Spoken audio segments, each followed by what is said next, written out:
Well, all you lovely people, I hope you had a good snack. You ready for more Immanuel Kant? No? No? Oh. As I said, when I started the first video on Kant, it's no one fully understands Kant the first time. He is not easy. And there's no shame in not, in struggling with him. None, maybe it's a rite of passage. It certainly is in an ethics course, getting through Kant in one piece. You will do it. You got this. Just do your best. No one can I can't certainly ask any more of that than you. I'm just glad you're still here. Because we're getting through this together. This is, we're almost through, folks. All right. Anyway, so in the last video, enough whining for me. You guys are probably like, dude, actually, you guys watching this are probably like, dude, we understand Kant. You're the one floundering here. Oh, man, that wouldn't surprise me. That's my luck. I'm sorry. All right, last video. So I presented this contrast between hypothetical and categorical imperatives. And, these types of imperatives are supposed to show how a being with a free will, like, you and me, we have a free will, how we can still have to obey these sorts of commands. And again, these hypothetical ones especially are the easy ones to recognize. These commands, these hypothetical imperatives, these commands on you we see all the time because you want stuff, whatever that is, you will it, so you have to will the means to get it. And those put the chains on you, right? Because you have to, if you will the end, if you seriously want it, you have to do the steps to get it. You have to will the means to that. But as we've seen, Kant doesn't like these hypothetical ones because they're too subjective and contingent, because if your desire changes, the chains fall off and you're free to, you'll go wherever your other desires and inclinations tell you to go now. And so Kant doesn't like that. He doesn't want morality to be like that because he thinks that's pretty weak. He thinks morality should be something that applies to all rational beings. It should be objective in that sense. It shouldn't be subjective that it applies to one or, in different ways to different people. He doesn't like that. And so that's why Kant thinks morality requires a categorical imperative, a command that applies to all rational beings as such. And so, that categorical imperative will then be independent from our particular desires, inclinations, and appetites. That is to say, you and I, we must obey this categorical imperative just because you and I were both rational beings. And this imperative is telling us what we need to do as rational beings. And we're fallible, we might mess it up, but at least he's trying to say it should be at least objective in that way, trying to tell us what we should be doing. And now Kant builds up this idea by looking at two different types of value. This gets very interesting as well, because on the one hand, Kant says there are things with relative or conditional value. And this is something valued as a means to satisfying an inclination or a desire. And of course, these aren't helpful for Kant, because these are obviously about desire, inclination, and appetite. And you right now have that desire, inclination to get a good grade in this class, I hope. That's probably why you're still watching this. And so, you're watching this video. And that's nice, but that's still conditional or relative, right? The good you're doing by watching this video because you just desire a good grade. And that's nice. But you could wake up tomorrow and not care. That's the conditional value. The value of a good grade for you is conditional on you actually desiring it, you actually wanting it. And Kant says a categorical imperative is going to need more than that. Because again, a categorical imperative is got to be objective, something that applies to all rational beings. And so this leads to Kant's idea about something with absolute value or worth, which is the value something has as an end in itself for all rational beings as such. Again, that is what Kant is saying a categorical imperative requires, right? It has to be something objective. It has to be something that applies to all rational beings as such. So jump to page 40 of the text. Jump to page 40. Scroll up a little ways. Here we can see Kant set it out for us. Suppose there were something, the existence of which in itself has an absolute worth as an end in itself. Then the grounds of a possible categorical imperative would lie in it, and only in it alone. So what could it be? What could possibly be this thing that has absolute worth, this thing that all rational beings have as an end, and that has nothing to do with their different desires, inclinations, and appetites? What could something be valued by all rational beings as such? And Kant gives us, fortunately, the answer pretty quick. Go back to page 40 there, scroll up again a little bit here, and we can see Kant's answer. Now I say, a human being, and generally every rational being, exists as an end in itself, not merely as a means for the discretionary use for this or that will, but must in all of its actions, whether directed towards itself or also to other rational beings, always be considered at the same time as an end. So Kant is saying here, and if you go on, he says it quite clearly, that rational nature itself, that has absolute worth, baby. Kant is saying that persons have value. Again, persons are rational beings, according to Kant. And persons have value, and that value, that absolute worth is our dignity. And that is something that is priceless, because beings like us with rationality, with a rational nature, we are irreplaceable.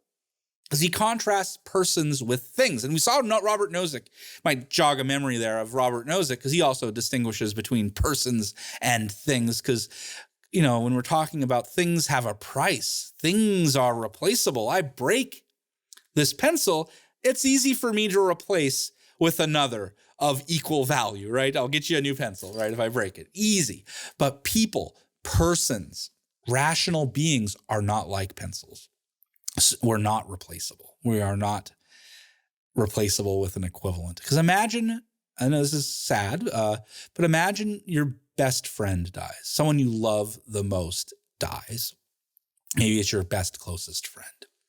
Of course, you're devastated, as you should. Yeah, of course. But notice, this should be obvious as well. Just because you lost your friend, and your friend is not replaceable with an equivalent. Your friend is not like a pencil where you can just go out and buy a new one. I mean, look, yeah, if you had one of your friends, your closest best friend dies, the ones you cared about the most, and then another friend comes up and says, oh, wow, sorry for your loss, but don't worry, I'll be your new best friend. I mean, well, I assume if someone said that, they mean well, but if you think about it that kind of abstractly, that seems kind of creepy. Someone coming up and saying, like, I'll be your new best friend. You're like, what? It's not how this works. Because that's Kant's point. People are not replaceable, not in the way that like pencils are. You cannot replace a person with an equivalent, because each person has no price. People have no price. We're not like pencils. People have absolute worth, and that worth is what Kant calls our dignity. So yes, things have a price, and that price allows us to buy a new one to replace it, something of equal value. But persons, people, have absolute worth. Of course, it's coming from our rational nature, and that's our dignity.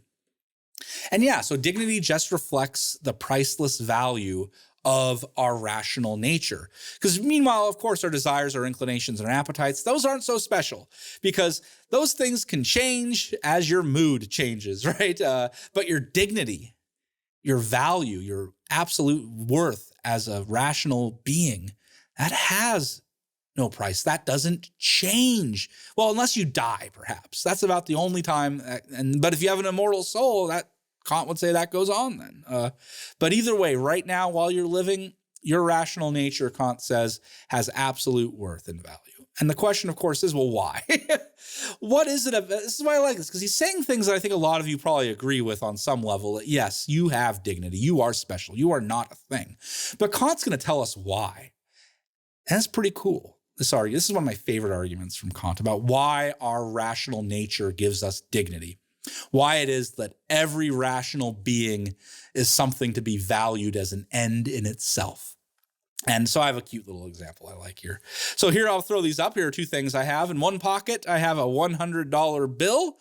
But then I also have this $100 bill. And I like to ask students, which one would you all prefer? Again, a $100 bill, US currency, or this little doodle on a page called, calling itself the fun $100 bill. And which would you prefer? And now most students look at me and like, well, of course they want the $100, dude. You can do a lot with $100. You can get brunch. I don't know. Buy a book. I don't know what you kids do. See a movie. I don't know. With $100, that's a lot of money. And so, yeah, most people say, of course, professor, we want the $100. Now, of course, there's a few people who say, oh, I like that fun $100 bill. But I ask them why, and they're rare. They're just like, oh, I know there's a trick, professor. There's always a trick. And I'm like, you're right. There is a trick, you cheater. Now, some art students might know where I'm going with this, but most people would accept the $100, the $100. Because what I can tell you, I'll tell you a little bit about this $100 bill. The $100 bill is actually what is known as a Boggs bill. Art people might know what I'm talking about here. Because other students are like, well, what's that? What's a Boggs bill? Tell me. Well, this is something that was created by the artist J.S.G. Boggs. And he actually just died a few years ago. But he was known for his hand-drawn depictions of banknotes, like the $100 bill. Because what Boggs would do, I love these stories, because I met people who actually did this. It's pretty wild. It's really cool. Because what Boggs would do is he'd go to a restaurant. He'd order, he'd eat, he gets the bill.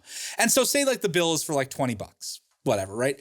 And so what Boggs would always do is he'd call the person over and be like, well, hey, I can pay the $20 if you want, but instead, how about this $100 bill, right? He'd show him what he had just doodled. And often, probably most of the time, the restaurant would say, no, we need the $20, right? And then Boggs, no problem, he'd pay the $20 and go about his way. But sometimes the person taking the order would be like, oh, that's kind of cute. I'll take it. Sure. Yeah, why not? I'll sure. And so what Boggs would then say is, great, just please give me a receipt and please put your phone number, write your phone number out on the receipt and give it to me. And of course they do that. They give him his, the $20 receipt or whatever. But with that person's, whoever took the bill wrote their phone number. I mean, he probably asked for their name too. So Boggs has that receipt. He goes home. Now, when Boggs returns to his house, there's always people camped out there waiting for him. Because one of those people, they try to run up to him. The first person who gets there's like, I like it. There was like a routine here, I'm told. Again, I knew people who did this. As they'd say to Boggs, they'd say to him, hey, Boggs, buy anything while you were out? And Boggs might say, oh, yeah, I just had lunch. And they'd say, oh, well, did you get a receipt? And Boggs would say, yeah, I got the receipt right here. And then that person would say, may I buy that receipt from you? And so Boggs and that person would negotiate a price. It could range from a couple $100 to a couple thousands of dollars. I think if Boggs knew you, you might get it for less. I hear conflicting stories. But either way, the person buys the receipt from Boggs and pays him some money for it, probably a lot of money. And you'll see why. Because now the person uses that receipt to call the person or go to the restaurant because they find the person who bought the fake money or, who took the fake money for Boggs. And that person goes to the restaurant and offers to buy the Boggs bill from them. And often that person can get the Boggs bill for pretty cheap because that restaurant or that person doesn't really know what they got. But those Boggs bills, if you can Google them, they end up in museums. They are works of art. They are very valuable. And a Boggs bill is worth a lot of money, far more than a regular $100 bill, that's for sure. And we can ask ourselves, why? Why is this dude who you probably didn't even know before now, but now you're like, I gotta get me some of those Boggs bills. But why are they so valuable? Because why is the $100 bill worth so much more than the $100 bill? And it's simple, because people give the $100 bill more value. It's people value it more. There's nothing intrinsic to the value of anything. And Boggs did this quite intentionally. He wanted to show that even the value of money, the regular $100 bill, is all subjective on people valuing it. If you're alone on a desert island, a briefcase of $100 bills is probably only good as toilet paper. It has no other value, right? Because the value comes from us. And we can give things their value because of our rational nature. And the Kant says, there it is. That is, I've just told you. You're like, what? Well, I've told you why we have dignity, why we have absolute value. And it's because you and I, along with everyone else, we are the value givers. We decide what has value and what doesn't. We decide to give paper money its value. We decide that Boggs bill is worth a lot and belongs in a museum. But yeah, the price setters, that's us, we have no price. The price setters have no price. The value givers have absolute worth. They have dignity. Because Kant, now this is where it gets wild. Kant says every choice you make, every hypothetical imperative you obey, every rational plan you put together, every step you take to lead a structured life, every time you do that stuff, you are acting as a value giver. You are saying that your choice, your plan, your structured life, by choosing it, you are saying that it matters. You are giving value to those things.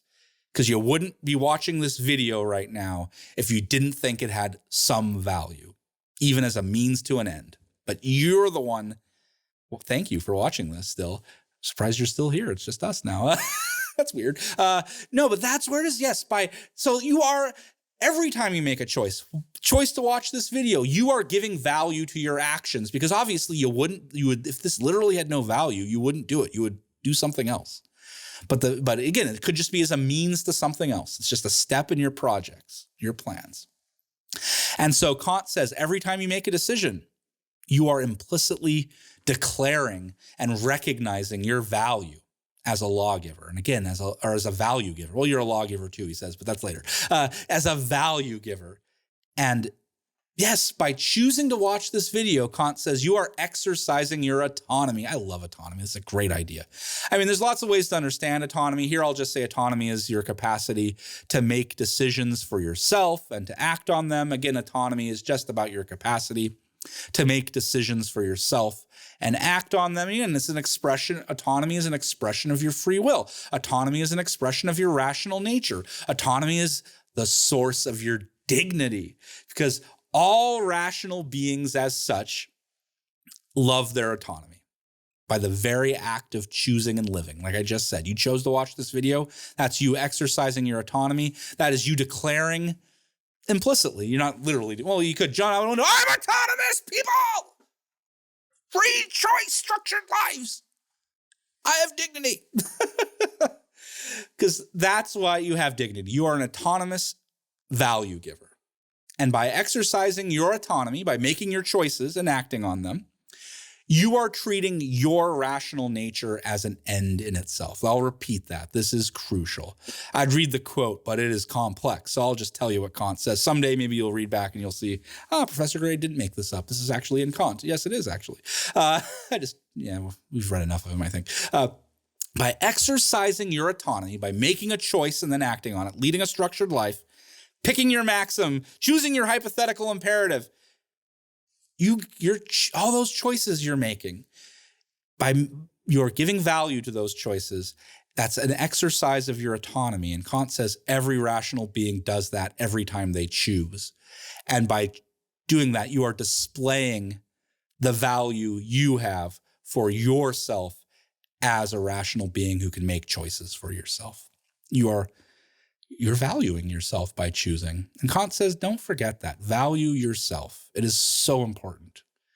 Every time you choose, even if you don't like the choice, it's still a reflection of your autonomy. And Kant saying that is then you treating your autonomy, your rational nature, as an end in itself. You just value your autonomy, your rational nature, every time you use it. And of course, you're using it all the time. Because every choice you make, you're choosing to value or showing you value your autonomy. And so you value your rational nature, you value your autonomy, and you value these things, your autonomy, your rational nature, as an end in itself. And then here's Kant's magical spell, right? That's not subjective, because all rational beings do that. Every time a rational being makes a decision, which is all the time, they are declaring the value they have of their rational nature. Making choices, exercising autonomy. And so that means that all rational beings value their autonomy as an end, because, wow, it's awesome. And that means that that's objective. Because again, it's objective if all rational beings do it. And if that's our objective end. That's our thing with absolute value. The thing that absolute value, the thing that all rational beings value as an end. There's our objective end. There's our source, our ground, for that categorical imperative that Kant's been looking for. So act so that you use humanity in your own person as well as in the person of any other, always at the same time as an end, never merely as a means. This is the formula of humanity there he's giving us. And we saw this idea way back in Nozick when he introduced the idea of constraints, this Kantian idea that we can't treat people like tools. We can't treat people like things. People do not have a price. We cannot treat them. You see, now Nozick just said that really quick and thought you would agree, but now we're seeing why. Kant has laid it out with what it means to have dignity, to be the value givers. And so now I have to treat you as a person who has dignity because you are a rational creature you are trying to make plans and lead a structured life. And I have to respect that in you. And of course you have to respect that back in me. It's reciprocity, I guess. But we can see now how respecting you as an end and you respecting me, that's creating constraints on how we treat each other. Here's what we're doing deontology. I have to respect you as an end. And just to be clear, you're going to, you're going to have to treat me as an end too. But notice, just because I'm treating you as an end doesn't mean I can't also treat you as a means. Kant is just saying, don't treat people as means only. Always treat them as an end as well. Because look, right now, you guys are all using me as a means. I'm a means to your education. You're watching this video, you're using me as a means, right? And that's fine. Kant has no problems with you guys using me right now as a means, because you are also implicitly, you could try, I guess, but implicitly you're allowing me to choose to do this for you. Because it would be different if you found me, kidnapped me, brought you in, chained me to the chair, made me record these videos for you with a gun to my head. Yes, now you're not treating me as an end anymore. Now you're treating me merely as a means to record these videos. Why you would do that, I don't know. Ask the kidnappers, I guess. But yes, if you forced me to do this right now, then you are using me as a mere means at all. You would not be treating me as an end. But once you let me choose to do this, which I have chosen, that's why I'm here. This is my choice. I'm not being forced. No, right? Is that what I'm supposed to say, right? Yes. Yes, no one's holding a gun off camera at me. I'm here by my own free will. No, of course I am. And so that means because I have a choice, I get to choose. You are still respecting me as an end because you're respecting my autonomy, my ability to choose things for myself and do this. It's like when you do things like lying and stealing, that's when you start treating people as means because you don't let them use their autonomy to decide things for themselves.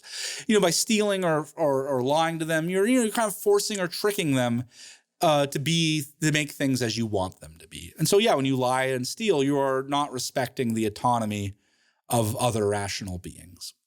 You're treating them as, mere means. But when you respect them, you don't lie, you don't steal, you let them make the decisions. And that's respecting their autonomy, that's respecting their rational nature, that's respecting them as ends. So finally, one last piece of this puzzle here. One last piece. How can we be free if we are morally required to obey this categorical imperative? Kant is saying that the essence of freedom, the essence of autonomy is, control over your decisions in your life. And what Kant says, though, is that this is not a problem because the essence of freedom, he said, I love this idea. Oh, this is such a great idea. The essence of freedom is to only obey a command that you have created for yourself. True freedom is only obeying a command that you have created for yourself.